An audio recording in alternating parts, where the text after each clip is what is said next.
Welcome to the Mystic Podcast. I'm your host, GLO. Tuning in today is Leo, also goes by Davis Aurini. We've known each other way back since probably 2014. I sent him a t-shirt back in the day. This time, he has a copy of I my still book, got it. I still The got Pillars it. of Wisdom. And Yeah. we're going to have an amazing show for you today. And so excited to be speaking with you again.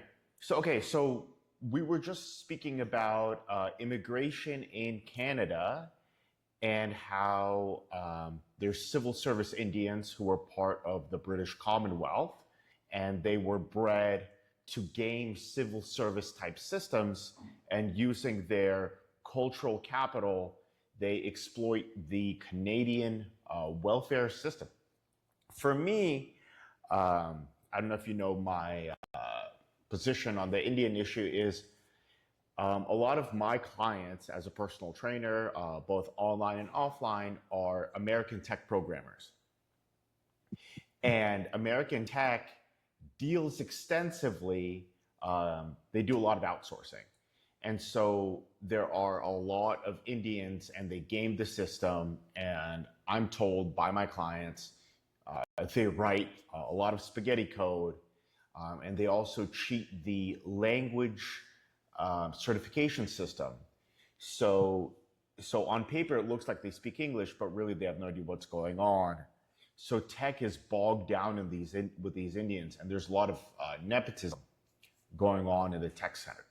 I grew up in California, so my friends are heavily in the tech sector, and also online in the manosphere. A lot of the people who call you and me are programmers, right? But you were saying about the and you're in Right. Western. So what's happening in the tech sector in America is happening in every sector in Canada. Okay. Listen, I didn't prepare the numbers. I don't have the numbers in front of me. You can find them fairly easy. I tweet about it all the time. It's at Aurini, Aurini, on Twitter. But essentially, like somewhere between like 10 and 30% of our population in Canada came here in the last 5 years. They're all from India. They get free grants from the government to start businesses. Then they have internal networks where they falsify their income so that they can get cheaper credit, more credit cards, more access to money than a Canadian can. Like I was literally working on a job site with an Indian guy and he was bragging to me about this. He was saying that Revenue Canada, that's our IRS, Revenue Canada and the banks are never going to check their books because it would cost the banks too much money when they realize that 90% of their loans are based upon false financial data. You go downtown to Calgary and, you know, like we have beautiful parks in Canada. We had beautiful parks. Now it is just endless swaths of Indians who have not they've not become. Well, I mean, how can they? I mean, there's a genetic difference, right? They're like, okay, like if a Russian or Ukrainian moves.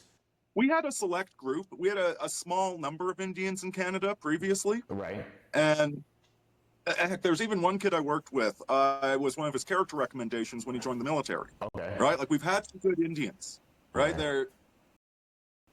It's completely changed at this point. Right? I just like to say the accusations of racism, prejudice, like this is such a absolute BS, right? When you bring 10,000 people over that are you live in India, right? Yeah. So, and I think there's actually a deeper element to it as well, especially in America. So it's important to consider how it is that the British Empire took over India in the first place. Because, yeah, they had slightly more advanced technology, but what they actually did was deploy intelligence assets. So in India, because you have this really strict caste system with no permeability, you have the Brahmins at the top who don't have to be good rulers, And you have like the Dalits, the Untouchables, you have all the people beneath who are just treated like scum. Now, the British, through John Dee, the original 007, were developing intelligence services. So the way they took over India is they bribed the lower classes to betray the upper classes, and they developed intelligence networks. So it's highly, highly likely that this group of Indians coming here are not randomly chosen Indians, but these are Indians that are a part of an unofficial intelligence network, which is why they're so bloody good at taking over industries and you know, one hand washes the other without any official measurable organization in many cases. Well, so I've had Indian clients in India, and it's similar to Russia. In order to get anywhere, you have to scam.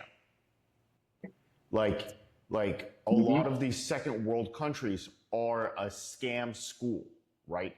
And if you're part of a culturally Protestant culture, a high trust culture, you will fall prey because all of that scamming is a skill. I'm not arguing morality. I'm just saying it's a skill, right? It is what it is, right? It is what it is, and so you then get pulled into their games, and if you can't play their games as well as them, they're going to win. And that's a lot of times what happens in these programming projects where they write a lot of this spaghetti code. It's all fake, and then you, as let's say a first world programmer, have to do your job and the Indian person's job, and then your boss is Indian, so he doesn't care. And then like a lot of programmers, like I know people who in their contract say, as a programmer, I'm going to program. I refuse to speak to anyone overseas. Like I will not speak to any Indian person. That's not in my job description. I will not do it. So it is escalating in that sense. It's a policy of disruption to the native population. Okay, and then speaking of native population, you are like a ethnically British, ethnically French. You're Italian and Scottish. It's fighting on both sides, actually. Okay. You should come visit me in Mexico here because we got a lot of our Italian Argentines here. It's a traditional. I've been considering scouting out Central America. Okay, well, when you come visit me first, because I have a beautiful European style city with European architecture, amazing stuff. There's a lot of bad press about Mexico, but the good parts are real good, and the cost of living is a lot lower than California, where I'm from originally. So, because I just think there's like a controlled demolition of especially Canada, and then the United States, right? So at some point, you know, I feel like it's kind of like the Soviet Union. Like the Soviet Union past the 1970s, they were internally just pushing some of the most depressing movies, and it was absolute nihilism for 20 years. Right, while the people at the top are just looting everything and selling off the assets wherever they can. And you know, there are good people in the military who tried to hold it together, hold together the cultural values, but they're being rug pulled underneath, and all the assets were being transferred overseas. And there's this like interview with like a Soviet general and like Russian youth, and they're like, yeah, everything that's Western's good, whatever, blah blah blah. And you know, like here's this, you know, guy with his rank and all this stuff, and he looks so silly, but 30 years later, it turns out he's right about everything. So. Yeah. I guess there's that. One of the things that I've been thinking about deeply, I think you know about this Epstein list, and I've been following that with interest. Okay, so Ghislaine Maxwell was a top Redditor, one of the original ones. I forgot about that. Yeah, you're right. She was actually an extremely influential Redditor. in world politics, because when I ran the Donald, I was attacking world politics for being shit libs. But basically, if you go through her post history, it's all the center left, like Russia Gate, general anti-Trumpism, anti-toxic masculinity. The red pill was banned for toxic masculinity allegedly, but really it's because I used that population base to skew the election, and they didn't like that political influence. And also, they're all pedophiles, and they don't like strong masculinity because it's harder for them to prey on children. But the point I was making is whenever someone says anything center left, you say, "Oh, you sound like a child rapist." Just start like, you know how they're like, "Oh, that's toxic" or "that's homophobic." We're gonna do it now. We're gonna say, "Oh, well, you sound like a child rapist." You know what? Hey, Yeah. you don't like ICE? You don't like the deportations? I guess you're supporting slave labor then, aren't you? Well, Because that's what's happening with the illegals. They're all on slave labor camps. I think so I think they're not gonna deport that many people. I think it's a big show because I agree. I think Trump needs, because so in California, there's videos of it, right? And it's, there's different ways of deporting people, right? But they're doing it in the most visible way possible, like grabbing them in parking lots and stuff like that, right? It's fireworks, lots of excitement, but it's a numbers game, isn't it?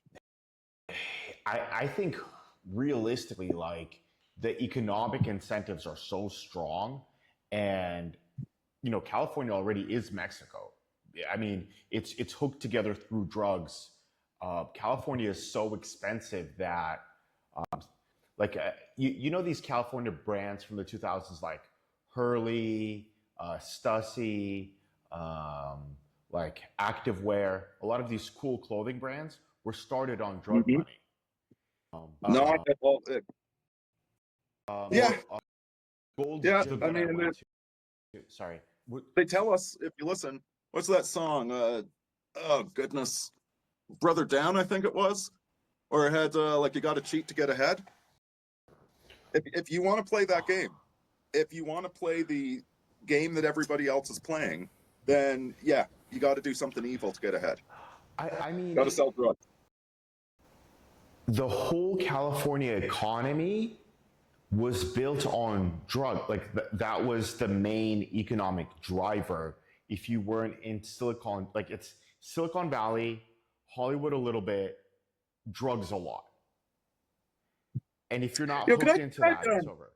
Could I expand on that briefly? Please, yeah. Okay, because I was sitting around thinking about the novel Dune, where the spice melange, which I'm sure everybody knows Dune. I'm not going to review the plot. I got it right here. Look at this. Perfect. Yeah. So the spice it's obviously a stand-in for oil in the Middle East, Right. but it's also a stand-in for LSD, which is like why is the spice like both these things? And the answer to that question is because drugs and chemistry and alchemy are the same thing. They've always been the same thing. It's just an illusion that we've separated them. An example of this, I'm sure, like in the United States, all of the Ivy League schools have rowing teams for some damn reason. Okay. Right? We don't have that in Canada. I don't know if it's popular in Europe. The reason they all have rowing teams is because the American university system was founded by money generated by wealthy individuals that owned fleets of schooners. Now, what does that have to do with anything? Well, the schooners made their money. They became millionaires, billionaires, or hundredaires back then, Right. by smuggling opium into China to destabilize the country so that the British could take it over, as well as American business interests. So it's always been the deployment of drugs to manipulate reality.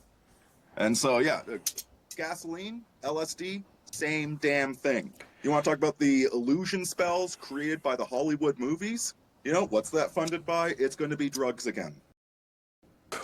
Like the idea that we live in a boring scientific material world is one of the greatest illusion spells they've managed to cast on us.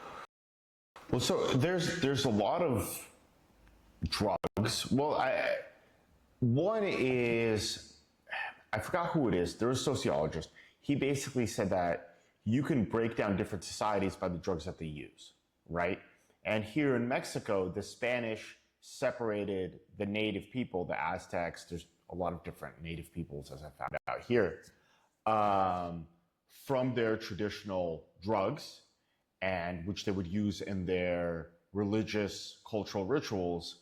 And if you smoke enough peyote and you look at an Aztec temple, I think the serpent lizard man talks to you. And instead they moved them over into alcohol, which is a depressant. So I think that's You know, I was kind of just joking around one time, but you know the political alignment chart? sure. They've got, you know, communism, fascism, libertarianism, socialism. I did that with drugs. So communism, you got the opiates. Fascism, you got the amphetamines. The libertarians, you got the barbiturates. And the socialists, you got marijuana. And the depressants, alcohol, I put right in the middle. Because, alcohol, it can be a very useful drug for creating a peasant population. A lot of the original Bolsheviks, they liked cocaine, and they were, combination of Marx, Nietzsche, and cocaine goes really, really hard. Don't take it start for like some claim of higher truth. It was mostly just a joke. Well, Finding out something true.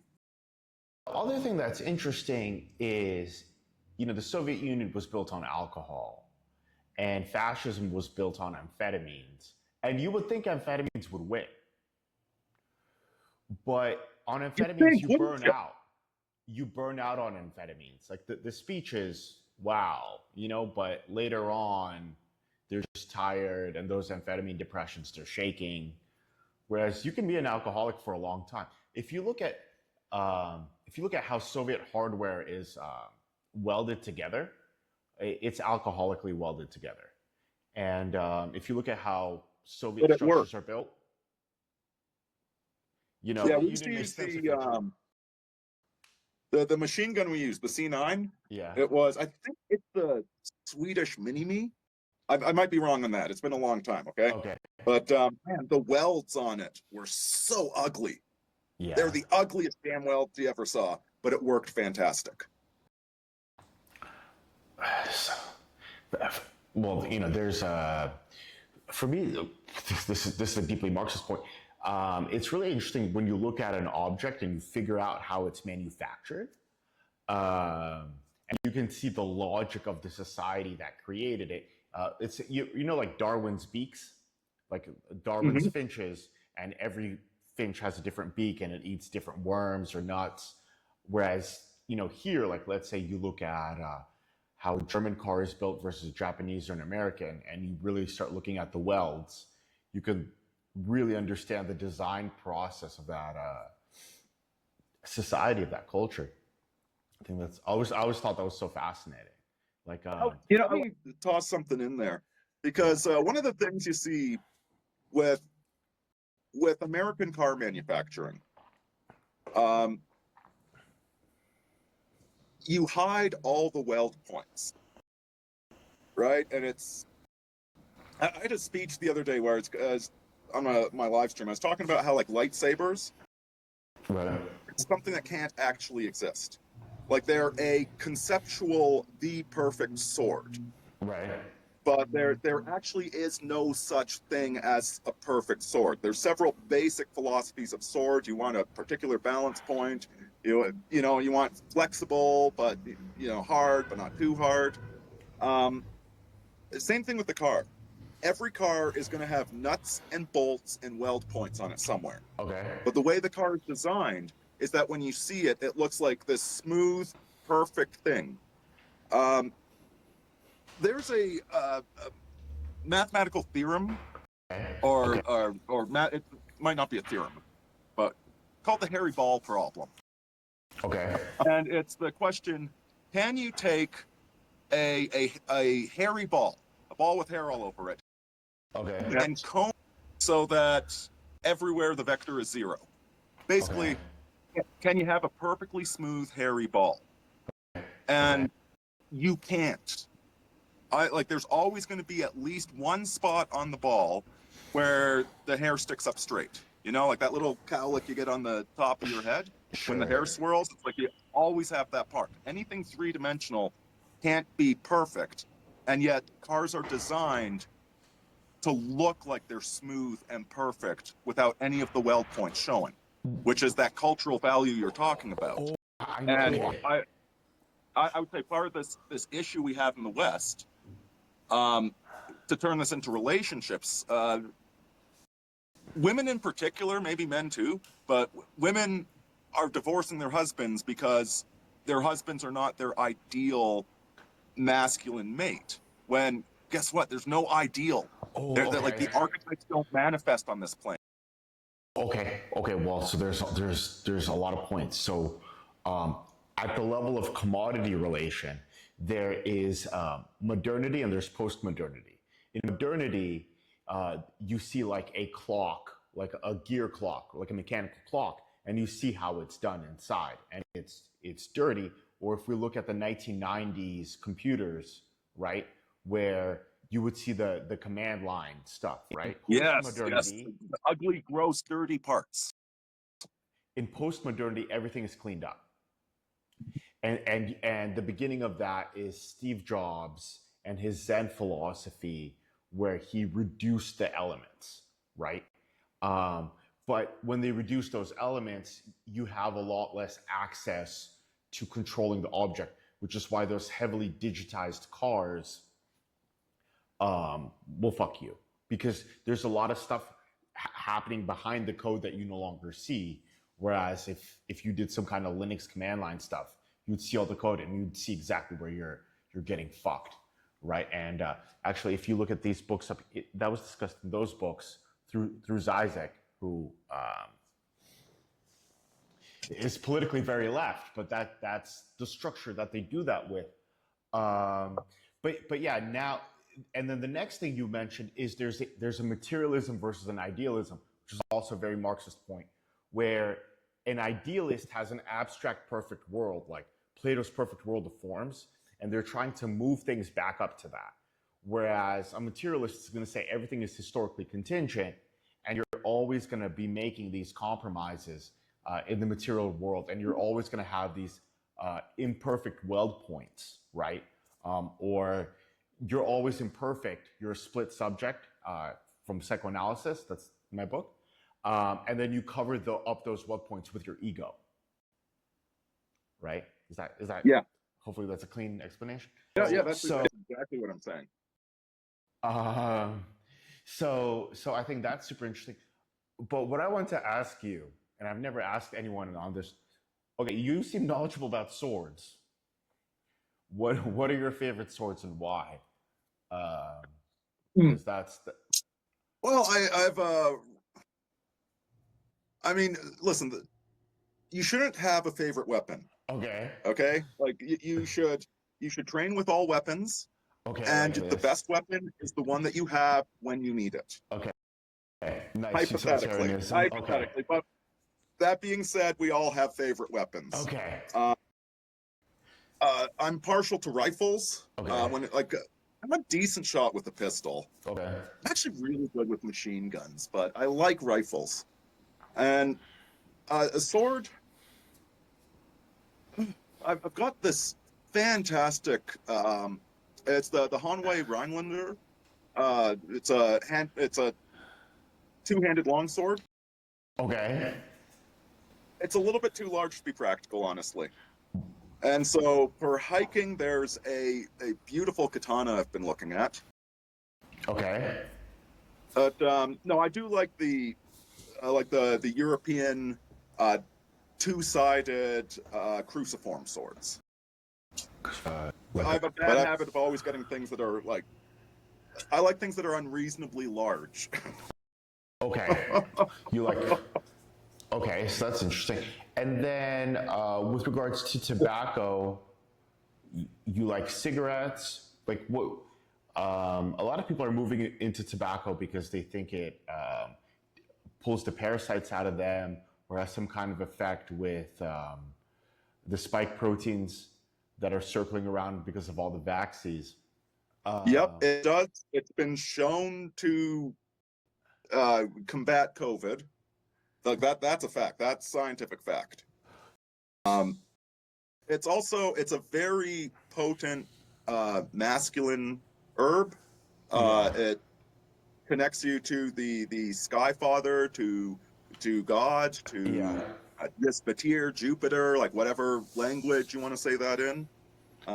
It's a absolutely fantastic drug. Boosts your IQ a little bit. And from what I've seen, worst case scenario, it might take 6 months off your life. All I'd say is that if you have lung problems or lung problems in your family, then you should not smoke, right? Then it can give you a heart attack at 30.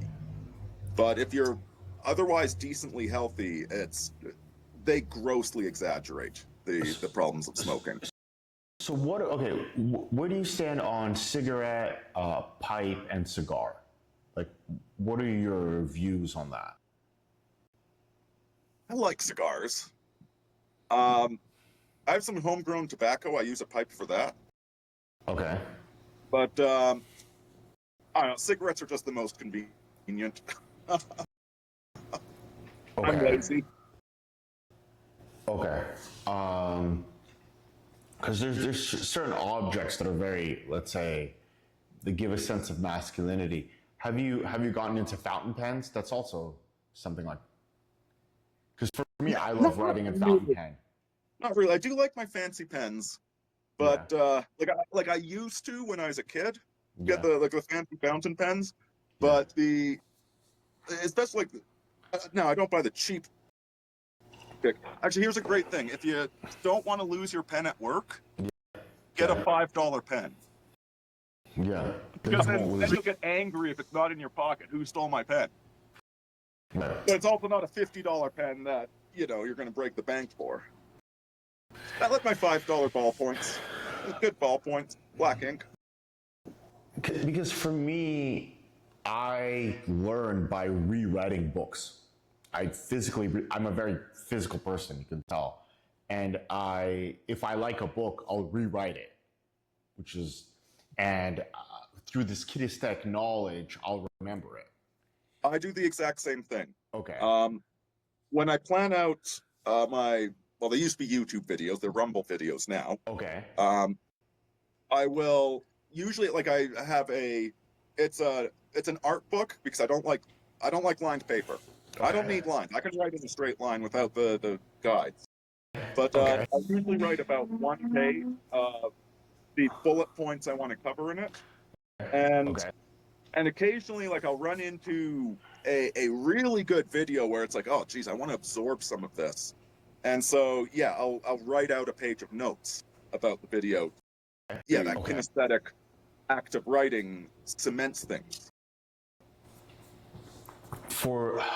Now that we're talking about writing process, are you familiar with LibGen, where you can pirate any book you want?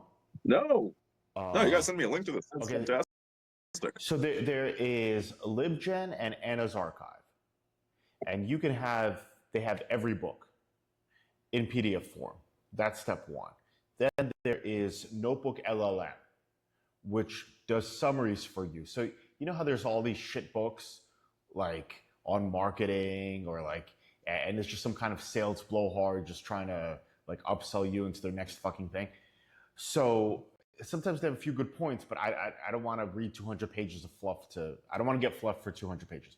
So I throw it into Notebook LLM, and then that way I get a much higher information density in less time. I still have to do the work, but I think it's really, really helpful. There's a lot of books where they good Lord, never read the introduction to a book. And those are just terrible. Okay. They just Um, expand the page count. what? Okay. So what? I'm trying to think of what books I can recommend. Are you on Telegram by any chance? I am not. I was for a while there, but nah, I I have don't get much value out of it. I have a secret book channel of pirated books, which I pirated as a Russian, and I'd like to invite you to it because I got all the stuff. I got the Jesuits. I got everything. I mean, I did it. How the Rothschilds, just everything. I got it. So let me throw you in there. But okay, You're so reading the account. yeah. So and then how did we meet originally? I think it was on Twitter, which I was banned from like 4 different times. I somehow haven't been banned from Twitter. I think I'm just heavily throttled on there. Yeah, and then it was over some Manosphere stuff, probably, right? And it was Got it me was to do a video of me performing my max bench okay, while nice. wearing your tank top. The one with Hercules fighting the lion. Oh yeah, that was my of all the tank tops, that was the best one I made. That was fantastic. I wanted to pick up your Apollo one, but Jesus, that was Yeah. right around COVID, man. Just broke. Oh. Good Lord. So, but I threw all my art. So over the time, oh, I got my Apollo. I flipped it open. It's in my book on what is it, 185. But I think something that you and I agree with, and something that you is part of your lived experience, is that you push your values through your aesthetics, right? And 100%. and that's something I always loved about you. Like when you sent a picture of the book with your, I guess what, cowboy boots and hat, and it just came across as Yeah. very very authentic. Kino, And right? Kino. Yeah. Aesthetic. Aesthetic. Right. And so I guess it's I think developing an aesthetic is actually very difficult because you have to go through and test out so much stuff that and then figure out how it all clicks together. That's oh Denzel, can you turn on more lights? Yeah. Well, it's a combination of like Ayn Rand talks about this in The Fountainhead about like style and substance need to be wedded at the hip, Okay. right? Like it needs to be both. And since I was young, I've been very frustrated and disgusted with the ugly casualness of North American culture. Okay. Right? You know, just like running shoes, you know, pair of jeans, t-shirt, you know, logo on the t-shirt. Yeah. It drives me absolutely nuts. Like beauty is a moral imperative, right? It's a psychological necessity, and yet we abandon it, you know, for comfort and ease. You can be comfortable and look good. They're not contradictions.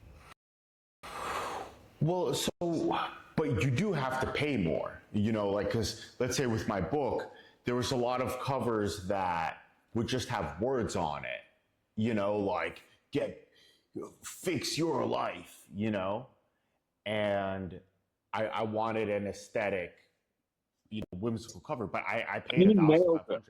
But this is seriously fun. Did you actually do the art on this? I paid an artist. I paid 1,500 for all of this. She's an amazing artist. It's absolutely fantastic.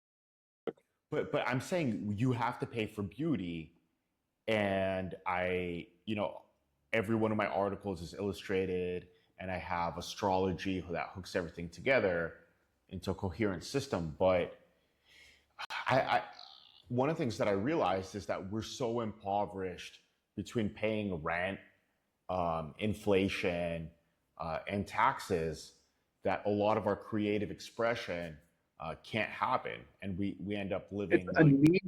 You're right. Our creative expression is anemic. It's being denied the nutrients it needs. The time, the like the opportunity to rest, to meditate, to you know, to really experience it.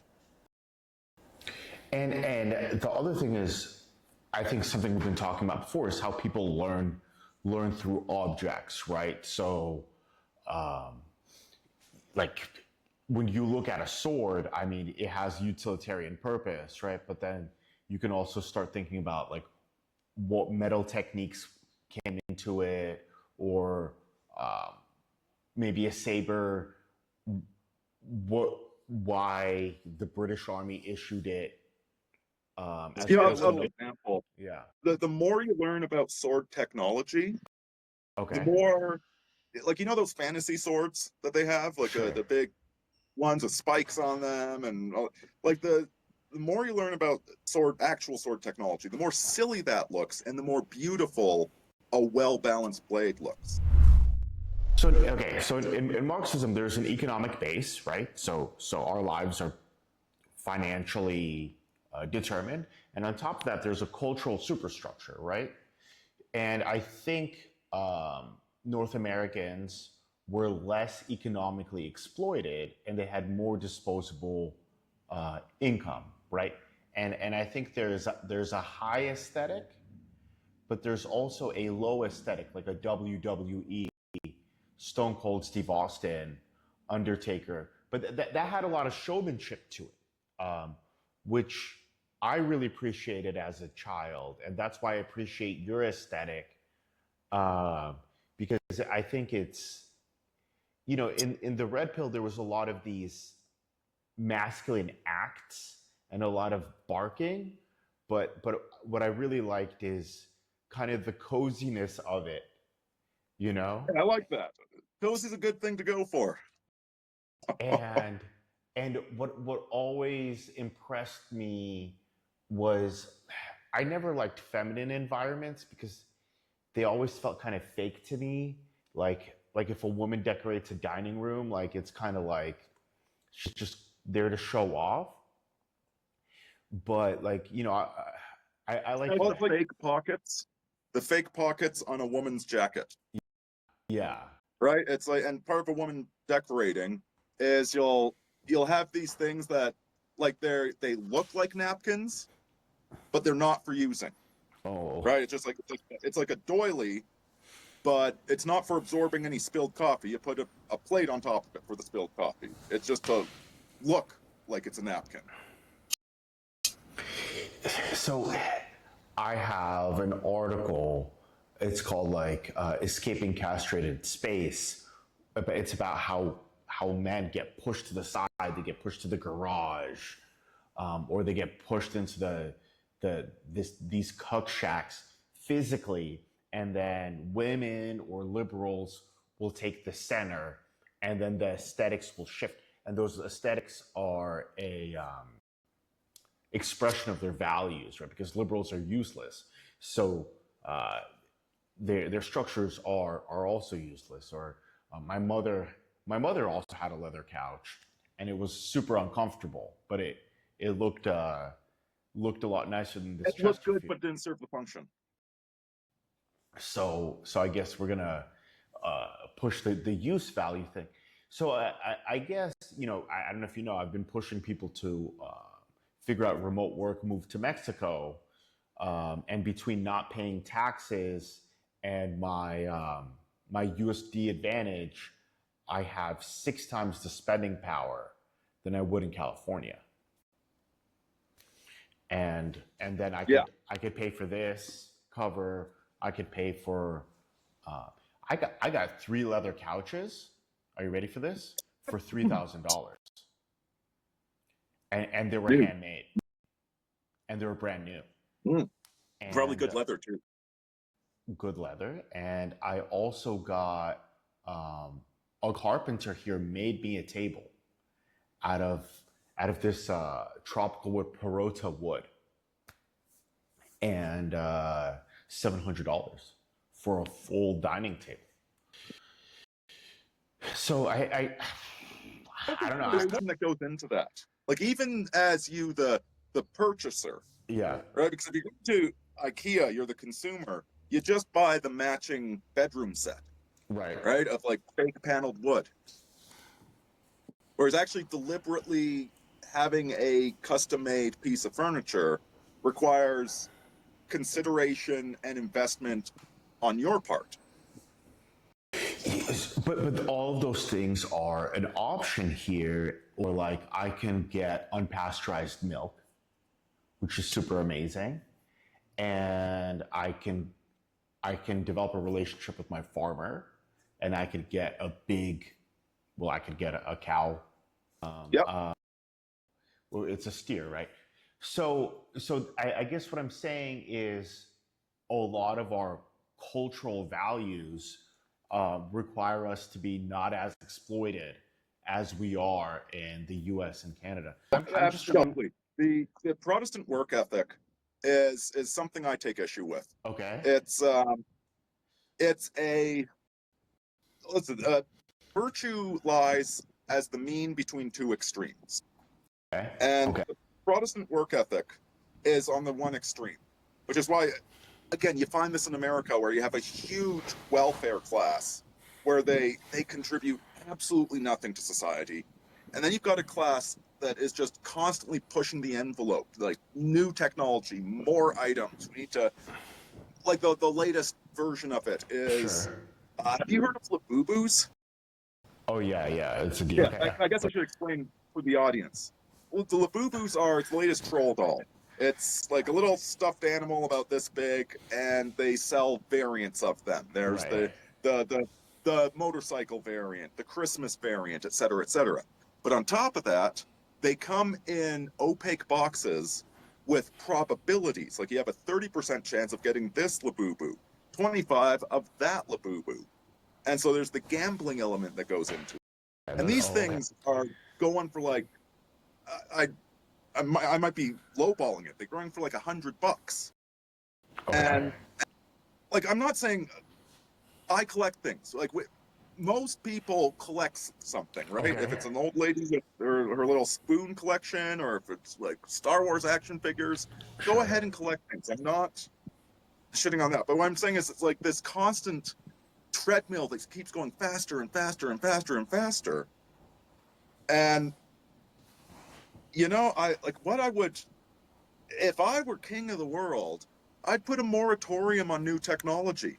I think we've got really good technology right now. Let's slow down a bit and breathe and figure out how to implement it correctly. Like clearly the dating apps, that's not good. Nobody enjoys the dating apps. We should probably get rid of those. Well, so I think commodities have cultural values attached, right? And my goal is to get you to visit me here in Mexico. There's a store here that the cartels love, and it's called Quadra. And Quadra is a Mexican leather goods store, and you could get crocodile leather boots for a very low price. And they have crocodile, python, lizard, you know what I mean? And leather hats, leather vests, passport holders. And then the people there, like, they're kind of sketchy. They're like, hey man, you're like, if you want, I sell you a wallet, is made out of elephant. And I'm like, I don't know how I feel about that. Yeah, man, elephants are intelligent. But like, you know, I don't want to have an elephant. Snake. But what's interesting is it's like, remember when you were like a kid and you go into a like I don't know, like Pokemon card store, and there was like a level of suspense there. Oh God, yeah. But here it's like, what does elephant, like, I feel bad, but like, what does it look like? What did you guys do? Like, where do you get this elephant? Like, where this Mexican guy get the elephant? So I just feel like women and gays all of the commodities are tailored towards them.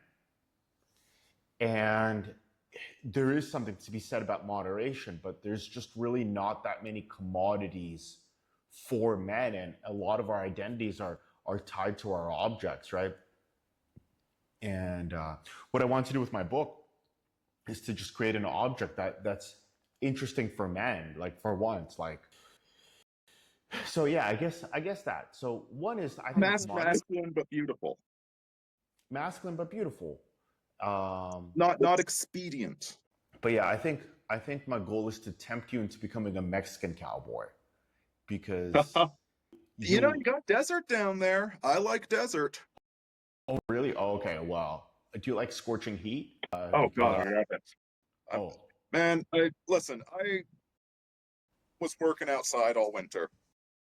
Okay. No shoes, multiple layers, pulling a sled full of equipment behind me. Okay. I can do winter. I can do Canadian winter, but I don't enjoy it, man. Well, I mean, here it's summer, and more summer. I was in Vegas for quite some time. Okay. And the difference between this outfit, what I wore in Vegas, is I rolled my sleeves up. Man, I love the heat. Sitting outside in the, black cowboy hat, hot coffee, just sunning myself. So I guess the trade we can make, you and me, is you can trade living amongst the population of India for the climate of India. I don't know about the humidity. I lived in Tennessee too. Good Lord, that's humid there. It is humid, but no Indians. That's it. No more Indians ever. Oh God, again, I've got Indians I like. Yeah. Do you know why the word racism is so effective against European people? It's because we really are the least racist on the planet. The most individualistic, and we like to give people the benefit of the doubt and treat them as individuals. Okay. For us to be as racist as most other populations of human are, it's almost a mental illness for us. We get really like. You've seen the levels of white anger chart. It's like level 1 is like, hey there, bucko. Number 2 is like, whoa, hold your horses. And it's all that. Yeah, and then it's just genocide. But what I was going to say is white people love outsourcing. So what if you outsourced your racism to Mexicans? Because Mexicans are also racist. And Mexicans will be racist for you, so you don't have to be racist anymore. Actually, well, you know what? One of the things you can do, which is legal, like you can't even get angry at you for this, is if you're in a setting where an Indian is upsetting you, like you're asking them to like return the product and they were just giving you nonsense. Right. You could say, listen, this is really more of a Brahmin type issue. You're clearly a Dalit. Could I speak to a Brahmin, please? Okay. But what's good here? Okay, so here, if there's like, how there is in California, there's California and in England, there's some kind of unruly behavior, and the police doesn't do anything. In Mexico, a truckload of Mexican police show up. The Mexican police truck has a machine gun on it, and it's packed with 8 police officers, and they beat the fuck out of the guy and throw them in the truck real fast. And I was like, wow. And I watched it. I was like, that's possible. Like, we can do that. So what I'm saying is, if you move to Mexico, a lot of that cultural friction gets outsourced because the Mexicans will take care of it for you, and you'll never even see it. Bing bong, dude. Oh, that'd be nice. The best time to visit me is in the winter. November, December, January, because then it's less humid. Mm-hmm. But But I dress like this year round. Otherwise, I sweat through all my clothes. So I just pour this thing that I do. But yeah. So But let me tell you one of my favorite parts of your book. please, thank you.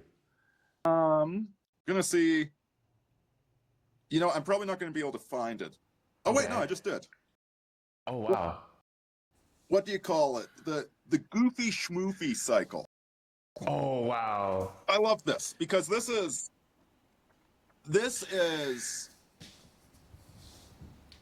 all right. So many people get caught in this cycle. Right. I've got caught in this cycle. Right. And it's sort of like, you know, it's okay. So you go through a breakup. So you're like, oh, you're depressed. You know, drink yourself, you know, to death for a little while. Then you're like, okay, I'm going to go start going to the gym and working out. Then I'm going to get a new set of clothing. I'm going to get a better job. And hey, now I'm on top of things. And then you coast. And so everything blows up. And then, you know, you get a new girl, then she breaks up with you because you start getting fat. And you're just in this endless loop of like self-improvement, self-destruction. And you know, I was thinking about this. If you like, you shouldn't try and when you're working out, right? And you should always be working out. But like when you're working out, don't work out to achieve a goal. Don't say I'm working out to get a six-pack, right? And then you get the six-pack. I guess I'll stop working out. You want to be the guy that works out, right? Like you want to be. Don't chase the result. Don't chase the victory shots. Embrace the process. By the way, this is the difference in the four archetypes of man: the magician, king, warrior, and lover. Yeah. The juvenile form of the warrior is the hero. Okay. Who's doing it for the prize. Like a kid playing football in high school so that he gets a prize. Here's a trophy. Or if you think about episode 4 of Star Wars, where like Luke Skywalker blows up the Death Star and then he gets a medal at the end. Right. Because he's a very juvenile character. Right. Whereas in the second and third movies, he's a warrior. He's not doing it for the medal. He's doing it because this is what he does. Right. And yeah, the goofy schmoofy cycle there, that's people those are men that haven't grown up. They're still looking for a reward for what they do. As opposed to being the warrior that sharpens his sword every day, whether or not there's a battle. Well, you know, what's good about the goofy schmoofy cycle is when you're in a management position, the goal is to identify the goofy schmoofies before they have a schmoofy blow up and fuck you. Because they start getting resentful and weird, and then they schmoofy explode. Listen, I don't want to talk shit about a guy, but I'm pretty sure he's never going to hear this. And if he does, he needs to hear this. Okay. I've got this artist friend, fantastic artist, and I've been trying to get him. Like, I just had some ideas for a hilarious meme. Right. And I'm like, dude, I'll toss you some cash if you just make this for me. Yeah. I even like gave him like an advance on it. Right. He hasn't made the damn thing. And then he's begging for money on Facebook. Like, dude, if you need money, why don't you do the thing I asked you to do? But it's that schmoofy, right? Like, because like when they get an opportunity, they're like, yeah, they work really hard. They get up there, and then they get lazy, they get resentful, and they're not going to attack you and try and screw you over. Yeah. There were a lot of management books that I read, and they weren't biting, you know, and they weren't based in psychoanalysis and any kind of thing. And I really like the idea of the goofy, like first that it's all illustrated in my book, which is super fun, but you know, at scale, the goofy schmoofy cycle is really dangerous because you have an endless amount of schmoofies who can schmoofy you, right? And let's say in the military, the officers are all trying to fuck each other. Um, and In the I think, military, what you get?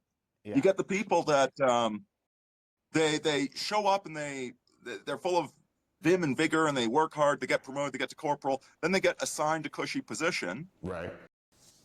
and from that cushy position, it's like now they want to make sure nobody else does better than them, right? They Okay. want to hold on to that position, so they sabatage everyone all around them, right? Okay. That's sort of bullshit is why I got out of the army.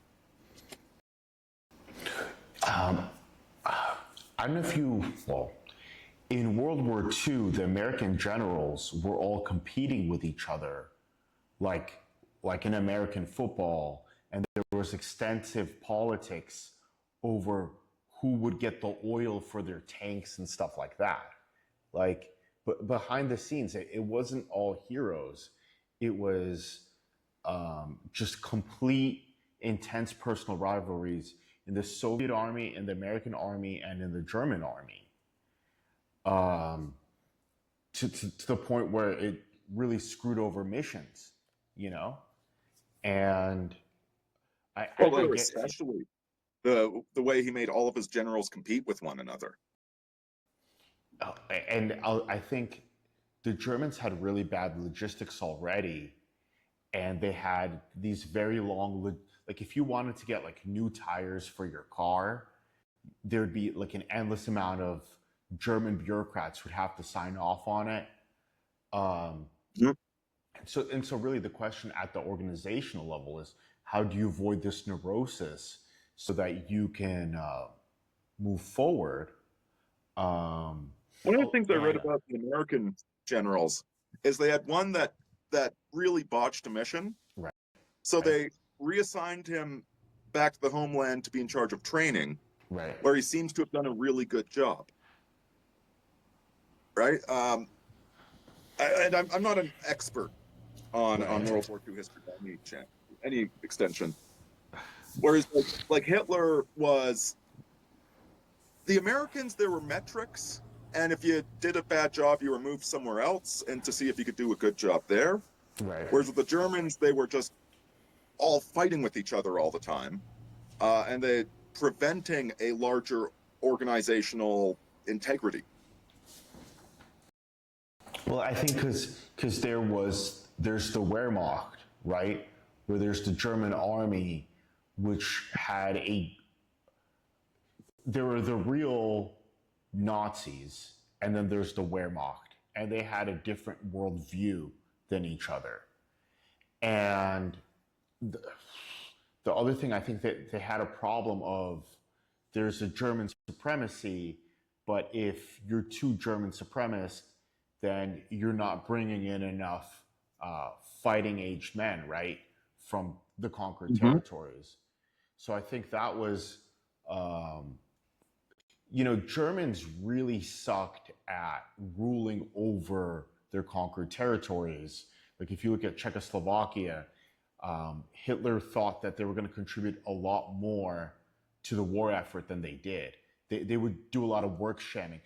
France really liked it because some conquered territories would self rule. So France was fully aligned with their worldview.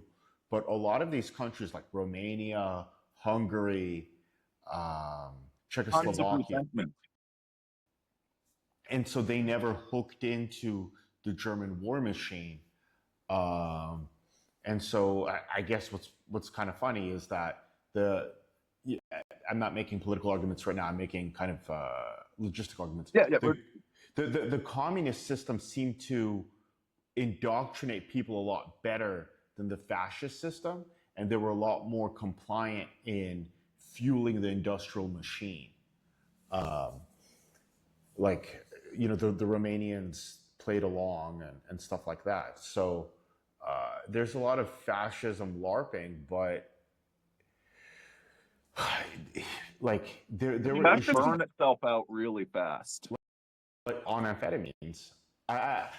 I'm not making like a moral argument right now No, because I I hear think you. those and like they're the big done. difference between fascism and communism, like the difference that's relevant here, would be like what did Mussolini say? Like everything within the state, nothing outside the state, everything for the state. Where is communism, which I'm not a fan, but communism has a teleological purpose of the global proletariat, like the idealized like post scarcity system. It has a dream to fight for, is what I'm saying. Whereas with fascism, the dream ends at the borders of the nation, which gets you to fight really intensely because you can reach the dream, but okay, once you get it, like what now? Then it burns out and it builds a lot of enmity towards itself. Well, the nation needs a lot of stuff, right? And so the nation needs a lot of resources, right? So there is an American strategy, and I tell every European this, to cut German manufacturing off from Russian oil. As long as German manufacturing is cut off from Russian oil, and this is a strategy the US pursued since the 1960s, Germany is fucked. Hitler tried to get Middle Eastern oil, and then I think there's the Battle of Stalingrad for Russian oil, and that's how Germany can function. But in a nationalist system, you just don't get enough resources to fuel whatever you need to fuel, and populations specialize, and it just gets into this incestuous cycle where you get into a purity spiral and you're less and less productive.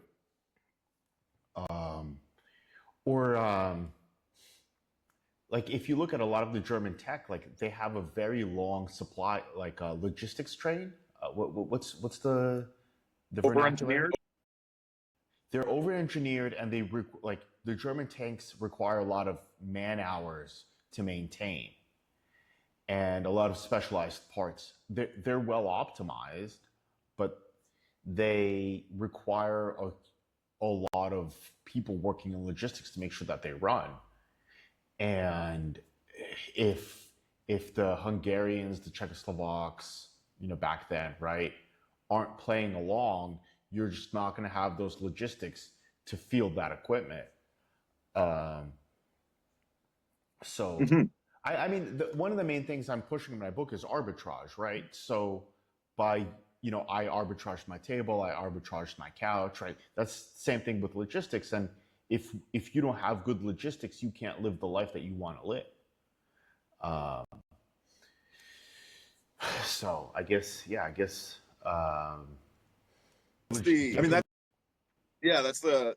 It's sort of related, just something I'm thinking a lot about. Like I'm out in the country now, which means that logistics are far more difficult. Right. Like in the country, you can't just run to the store to grab some milk.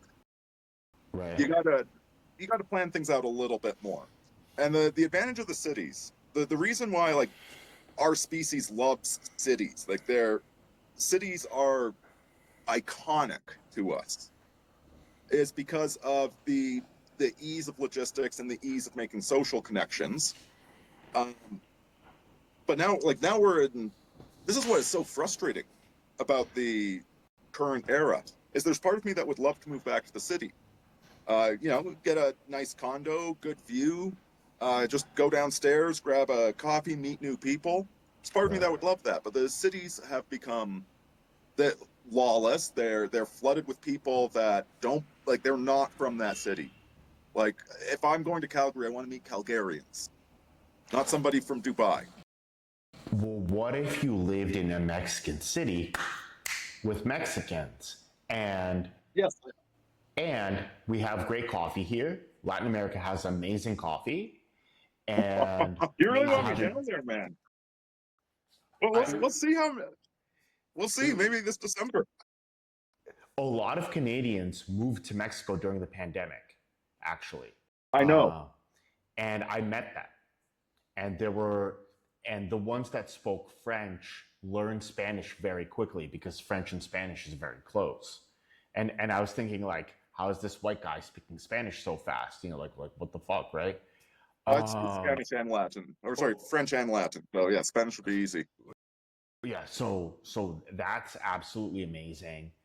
And I mean, the main thing for me is I have 6 times the spending power here. I could just like, oh, couches, oh, boom, right? Whereas in California, I would have, you know, in California, I was making $4,000 a month, but after all my expenses, I only had about $1,000 to spend on Oh yeah. on. Whereas here, like you could rent a house for like $1,000 with like 5 rooms in the center of the city, near the restaurant street. Um, that's super amazing. And then the beaches are good. The water is warm.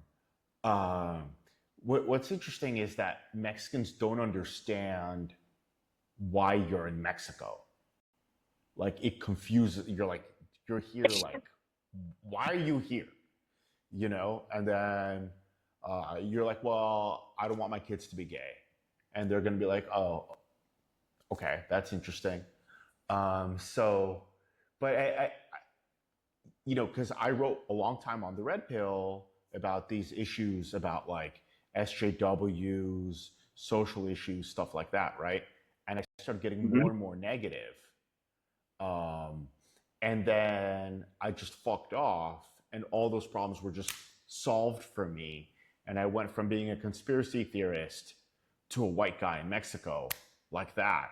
And all of my social problems were just solved, and I never had to think about them ever again, which makes my Yeah, writing hard. these are Yeah. all. It's the same thing with like being out in the country, Yeah. right? Like I said, like I kind of miss just going to a coffee shop and people watching. Yeah. But yeah, as soon as I drive into Calgary, yeah, I'm there every so often. It's like, oh, this again, right? Like these are artificial. They're subsidized. They're imposed. Um, I mean, like look at all the businesses closing up when USAID money disappears, right? Well, no one's It's subsidizing anything here. It's it's real. yeah. It's organic. But you have to understand that when you go back to organic, you forget what organic was. Like sometimes you gotta, it gets gritty. Which is like my gym doesn't have air conditioning, right? So I'm gonna do that at what is it, 35-degree workout. Um, Yeah, that's what I'm doing right after that. But or there's different kinds of Spanish, and some of them speak, they're very Mexican, and you don't know what's going on. But so I think that's super interesting. I'm trying to think, but the main thing is you could buy a house here, really, really easy for like $100,000, $120,000, a nice one. And then even if it's not nice, the cost of labor to put in new tile, new doors, all of that stuff is going to be like, in terms of remodeling, it's not going to be that bad. Don't get me wrong, you're going to fight your contractors, you're going to get yourself into a whole situation. They're going to be yelling, you're going to be yelling, um, you're going to be bribing officials to get all your permits and stuff. But like in California, obviously there's bribes, but they're much more expensive than Mexican bribes. yeah, So, yeah. so there's a lot of stuff like that. But for me, just the feeling that I left all those liberals behind is really enjoyable. Like I go on Substack and there's some liberal woman talking about like toxic masculinity, and I'm like, haha, like I'm in Mexico, like like yeah, They're all, these are luxury beliefs. These are beliefs that people can only have because they're wasting an inheritance. But so yeah, so that's I'm gonna I think over time I'm going to convince you to come, and then you can be a Mexican cowboy, which is, there's a lot of people of your heritage. I mean, there are a lot of Italians here. They consider themselves Argentinians. But, I've known a few Italian Argentinians. yeah, and they have a different Spanish, actually. I know. I can't even begin. Mexican is far easier to understand than Argentinian. And they have a rivalry, the Mexicans versus the Argentinians, actually. So yeah, which is really inter-Latin rivalries are really funny for me. I'm trying to think of, yeah. Didn't so You know brother the only punch thing that? worse than a sore loser? A winning Italian.